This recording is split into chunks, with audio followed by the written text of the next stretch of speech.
Hey, thanks for making it to Veterans Info Tap. I'm glad you made it. Here's the headline. The VA is to open 3 new vet centers, expand 6 satellite centers in various states early next year. Now, those that don't know, the Vet Center, it's VET Center, is a part of the VA. It's a little kind of side shoot, and they don't really brand VA on their buildings or what have you. It's really all vet center centric, and that's intentional. It's to kind of, I guess, if people have issues with the VA and they just don't want to be involved and they feel like the VA's, an issue, then the vet center is another option, a doorway in which vets can enter into, especially those that are suffering from PTSD, MST, that type of stuff, needing those types of services and support. So with that, please hit the thumbs up, subscribe, share with a friend, all that good stuff. I really appreciate it. It helps out the channel a lot. If you want to support in other ways, you can become a member. That helps to support the channel a lot as well, and it helps me to find you quicker in the comments. The other way is just let the video run. That puts this information into the hands of those that need it. So with that, let's go ahead and jump into it here. All right, so eligible veterans in parts of Arizona, California, Minnesota, and elsewhere will have better access to professional counseling services next year at 3 new Department of Veterans Affairs managed centers, VA officials announced Friday. The VA plans to open new facilities called vet centers, and they're already around. I mean, you may have seen them. I don't know. It's Google search it. You might have one near you. They're not as prevalent as your VA medical centers, but they are around. Called vet centers, geared toward providing therapy and readjustment counseling in Sierra Vista, Arizona, Solano County, California, and St. Cloud, Minnesota, in early 2024. So again, this is the beginning, right? So as we start to see things unfold in different directions the VA takes, chances are, if it works out, it's going to continue and you'll see more. So this is definitely good stuff. Let's move on here. 6 satellite stations also will be established or expanded into full-service vet centers in Vinland, New Jersey, Clarksville, Tennessee, Fredericksburg and Leesburg, Virginia, the U.S. Virgin Islands, and the Northern Mariana Island or a U.S. Commonwealth. All right.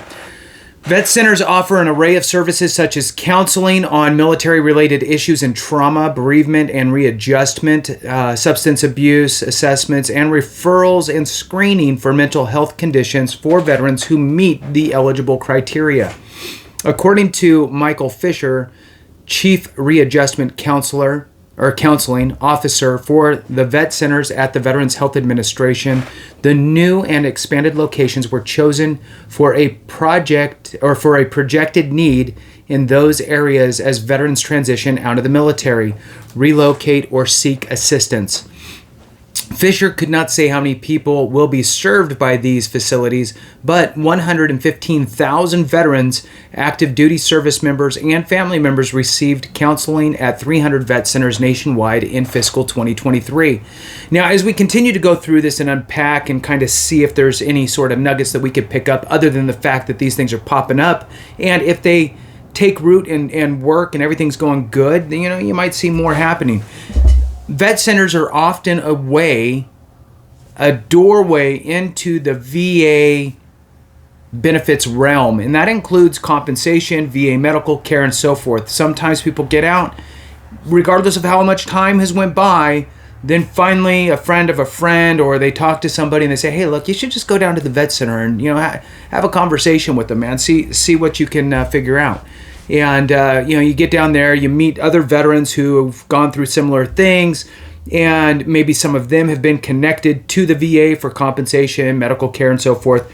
And so the road has been paved, and you kind of have a battle buddy, in a sense, to kind of help guide you through knowing that it's okay to push forward on some of these issues with the VA. So let's move on. What's important is that we're going out and being able to increase our outreach in those communities, and then from there increase access to services, Fisher said on a call to reporters on Thursday. And what I take into consideration here when you talk about increase access to services is exactly what I was just talking about. Oftentimes the vet center becomes the doorway for the veteran, because sometimes they don't even know what the vet center offers. It's just like, oh, vet center. Hey, I'm a veteran. Let me go in there, see what they have to offer, what's going on. Maybe I can get a free donut or something, right? So you show up, you have a conversation, and then you pick up a couple pamphlets, and then from there, who knows? Maybe you get rated 100% down the road, right?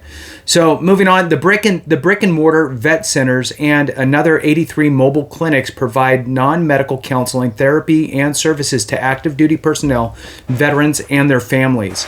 The eligible criteria to receive assistance at a vet center is different, right, than the requirements to access VA healthcare. To be seen, it's more stringent, right? They're focused on a very narrow veteran. So to be seen at a vet center, active duty troops or veterans must have, and there's, I don't know, 8 bullet points here or so, maybe 10. They must have, so you must have deployed to a combat theater or hostile region, provided mortuary services or medical care to casualties, and it's probably any of these, right? Been sexually assaulted while on active duty, served on an unmanned aerial vehicle team performing combat operations, responded to national emergency or disaster as declared by the president, performed drug the drug run stuff, drug run bust for members of the Coast Guard, served, because that is combat, right? I'd love to hear stories about that. I always find that super fascinating. It's something that the Coast Guard does that's pretty amazing. So served on as a drilling reservist with a military-related mental health condition, be receiving educational assistance benefits from the VA and needing readjustment counseling. So any of those kind of open up the doorway to vet center services. Vet centers, and it becomes evidence, right, if you're filing claims. So you'll get some evidence there as well, beyond the treatment, right? So the treatment's number one. Number two is, look, you're getting some evidence. Vet centers were established in 1979 to assist veterans who served in the Vietnam War. They will operate on a budget of $353 million for fiscal year 2024. Vet centers provide veterans with high-quality counseling, community engagement, and referral services in nearby and comfortable environments. VA Undersecretary for Health, Dr. Sharif Ellenhall, said in his statement. Services provided at vet centers are confidential, meaning that the center will release information, are confidential. So I don't know if they messed up. I'm going to read it like it says it.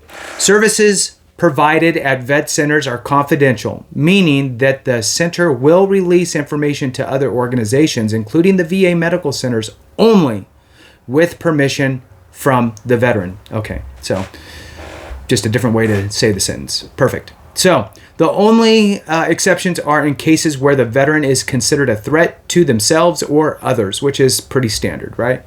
Next, we got a quotation here. One, our staff are mandated reporters. At that point, once we get into a crisis situation, it's really about getting that veteran or service member the level of care they need to be able to stop whatever that situation is, Fisher explained. A Government Accountability Office report published last year found that most sought-after service at vet centers in fiscal 2021 was counseling for PTSD, accounting for 73% of all counseling needs, followed by marital counseling at 26%. All right, and with that, that concludes it. So good news, more facilities opening up around the nation.